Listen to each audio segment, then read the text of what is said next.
Hello दोस्तों। सरल ज्योतिष की श्रृंखला में आज मैं बात करूंगा रानी की।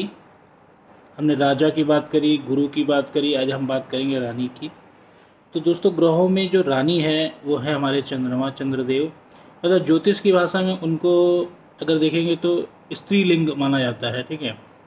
क्योंकि उनकी जो क्रियाकलाप हैं वो कहीं ना कहीं स्त्रियों से मिलते जुलते हैं, ठीक है। तो ऐसा व्यक्ति जो आपको बहुत सौंदर्य प्रेमी मिलेगा, ठीक है, बहुत कल्पनाशील मिलेगा, ठीक है।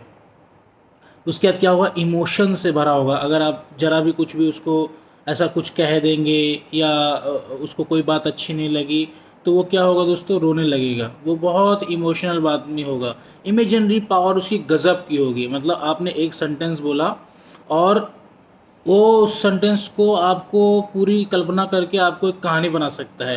तो ऐसे लोग जिनकी इमेजिनरी पावर गज़ब की हो, इमोशंस हो, भावुकता हो, कोमलता हो, ये सब दोस्तों क्या हैं, ये चंद्रमा के एलिमेंट है। यानी कि they are the element of moon. तो उनके भीतर जो एनर्जी रूल कर रही है, जो स्पेक्ट्रम एनर्जी का वो तेज़ी से उनको आगे बढ़ा रहा है, वो है आपका मून, ठीक है। पानी इसके आपके एक और भी इम्पोर्टेंट, जैसे पानी जन्य जो भी रोग होते हैं, जैसे आपको जल्दी जल्दी खांसी होती है, कफ होता है, म्यूकस बनता है, ये सब भी चंद्रमा के एलिमेंट्स हैं, ठीक है। तो यानी कि इनकी वजह से क्या हो रहा है कि ये वीक चंद्रमा को आपको दिखाते हैं, ठीक है। अमावस और पूर्णिमा ये दो इम्पॉर्टेंट दिन हैं। आपको पता है कि एक दिन पूरा चांद है, एक दिन पूरा अंधेरा हो जाता है। तो ऐसे व्यक्ति जिनको इन दोनों तिथियों में बहुत समस्या होती है, आप नोटिस करेंगे कि उन तिथियों में उनको बहुत ज़्यादा लड़ाई झगड़े, परेशानी और तरह तरह के मन में विचार आना, आत्महत्या तक के विचार आ जाना, यह कहीं ना कहीं मून की रूलिंग एलिमेंट को बताता है। तो अगर आप इन सब से पीड़ित हों, ग्रसित हों, तो यह पक्का समझ लीजिए कि आप मून यानी किस चंद्रमा से आपकी एनर्जी स्पेक्ट्रम जुड़ा हुआ है, आप उस एलिमेंट को बिलोंग करते हैं, उस एलिमेंट का आपके ऊपर रूलिंग है, ठीक है। एक चीज़ और बताता हूँ, अगर आपके सर पे कर्जा बहुत है, मतलब आप बहुत ज़्यादा डेप्थ में अपने को पा रहे हैं, तो भी आप समझ लीजिए कि कहीं ना कहीं वो चंद्रमा का दुष्प्रभाव जरूर हो रहा है।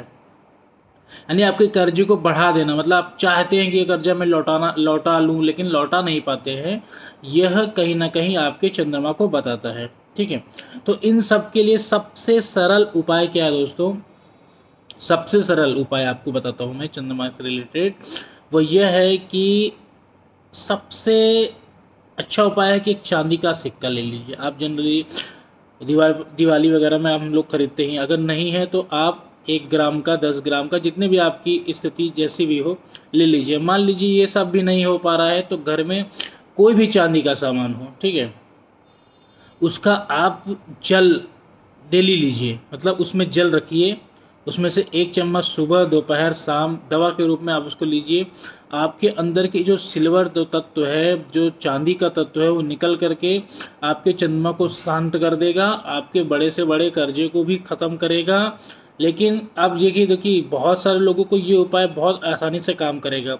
बहुत लोगों को ये उपाय काम करेगा कि उनको वो सिक्का गले में धारण करने से फ़ायदा मिले, ठीक है। तो अलग अलग आपके राशि, आपके ग्रह नक्षत्र की स्थिति, आपके रूलिंग नंबर, आपके बर्थ नंबर, आपका डीएन नंबर, इस सब पे बहुत कुछ डिपेंड करता है। लेकिन मैंने आपको एक जनरल उपाय बताया कि आप कहीं ना कहीं से चांदी का सेवन करिए, मतलब उसके जल का सेवन कीजिए।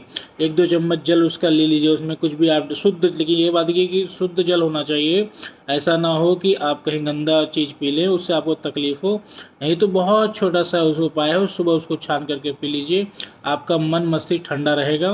मान लीजिए इसमें भी आपको समस्या आ रही है, सबसे अच्छा उपाय दोस्तों है चावल कर लीजिए। 2 चम्मच चावल डाल दीजिए शाम में और उसको पूरी रात भिगो रहने दीजिए, और उसके बाद उसको सुबह छान करके वह पानी आप पी लीजिए।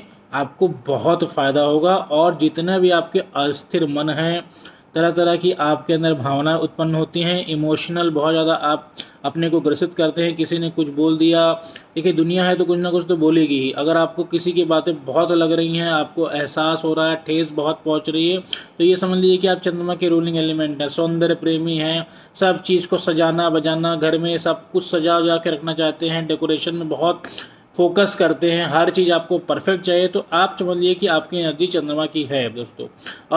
और ऐसे एटमॉस्फेयर में आपको क्या होगा कि इसमें ज़रा भी डिस्टर्बेंस होगा तो वह एनर्जी आपको इतना परेशान कर देगी। और एक दूसरी बात दोस्तों बताता हूँ कि ऐसे लोग जो चंद्रमा के एलिमेंट होकर उनके घर में कभी भी नॉर्थ ईस्ट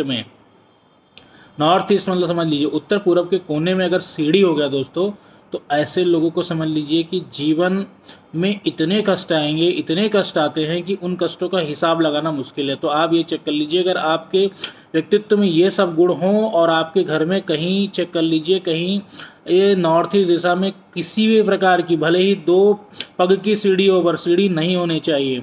ठीक है दोस्तों, आज मैं इतना ही बात करूँगा।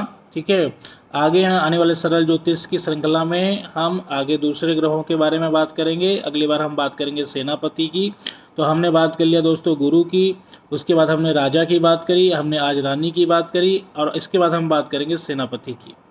दोस्तों आपको मेरा वीडियो पसंद आया हो तो इसको लाइक कीजिए, मेरे चैनल को सब्सक्राइब कीजिए। दैट्स ऑल दोस्तों, थैंक यू, आप टेक केयर, बाय बाय।